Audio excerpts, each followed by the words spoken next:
Et c'est là qu'intervient le deuxième pilier de l'argumentation, la nature des preuves, et plus spécifiquement des miracles. Ah, les miracles. L'approche d'Ibn al-Qayyim est comparative. Il ne nie pas du tout les miracles des prophètes précédents.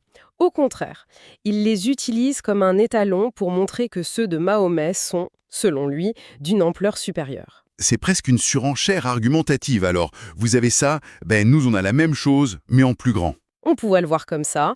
Les exemples dans les sources sont très directs. Moïse frappe un rocher et en fait jaillir 12 sources. Oui, Mahomet, lors d'une expédition, aurait vu ces hommes assoiffés. Il aurait plongé sa main dans une simple outre et l'eau aurait jailli d'entre ses doigts, assez pour abreuver toute une armée. c'est le même type de miracle, mais à une autre échelle. Et l'écaille. Mahomet, avec une poignée de dattes, aurait nourri des centaines d'hommes.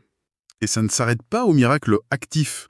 Les notes mentionnent aussi un signe physique, une sorte de preuve corporelle, le sceau de la prophétie.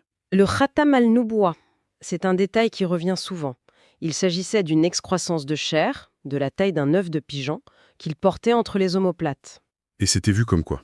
Dans la tradition musulmane, c'est présenté comme une marque distinctive des prophètes, qui était décrite dans les livres anciens. L'histoire de la conversion de Salman le Perse est emblématique. Raconté. C'était un chercheur de vérité.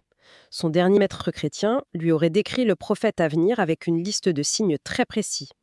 Salman voyage en Arabie, rencontre Mahomet, il vérifie tous les signes, un par un.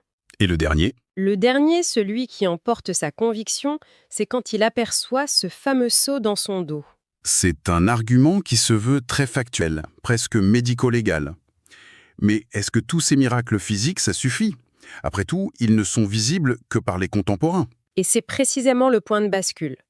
Pour Ibn al-Qayyim, et c'est un argument central, tous ces miracles sont des preuves importantes, mais secondaires. Ah bon? Le miracle principal, la preuve absolue, intemporelle, c'est le Coran lui-même. C'est ça, la grande différence. Exactement. Le bâton de Moïse, la guérison des lépreux par Jésus, ce sont des événements extraordinaires, mais circonscrits dans le temps et l'espace.